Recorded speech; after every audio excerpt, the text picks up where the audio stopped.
was clearly an anti-Semitic attack. The US president has conveyed his respects also. He has condemned this attack at Sydney's Bondi Beach.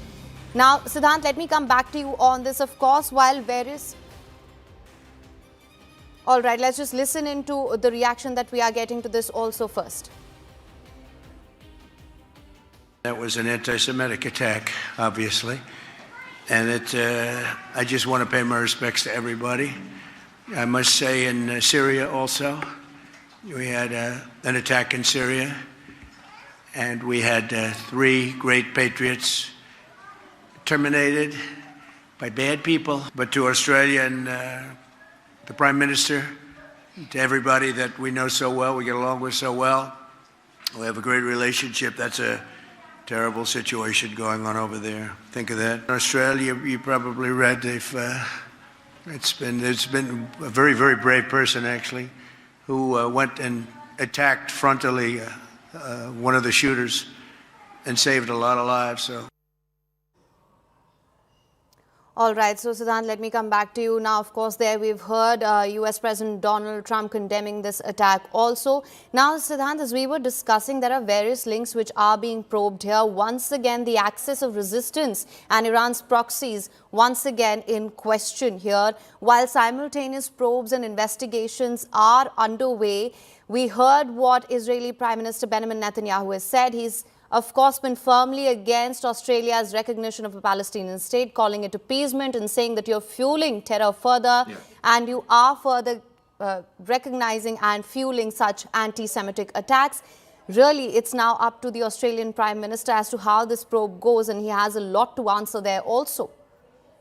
Well, definitely there is a political side of this entire issue. In fact, between Israel and Australia, this back and forth is going on from past few months. In fact, in August, Prime Minister Netanyahu wrote a letter to Prime Minister Anthony Albanese. In fact, he said that you're fueling the anti-Semitic sentiment, etc., etc. So all those things were done by Israeli leadership at the time when there were protests, marches in Australia, in support of Palestine, in support for Gaza. At that point in time, the Israeli leadership took note of such gatherings taking place in Australia, and also it also has to do with Australia's open support to Palestine. Perhaps countries like Canada, Australia, France, UK, all these countries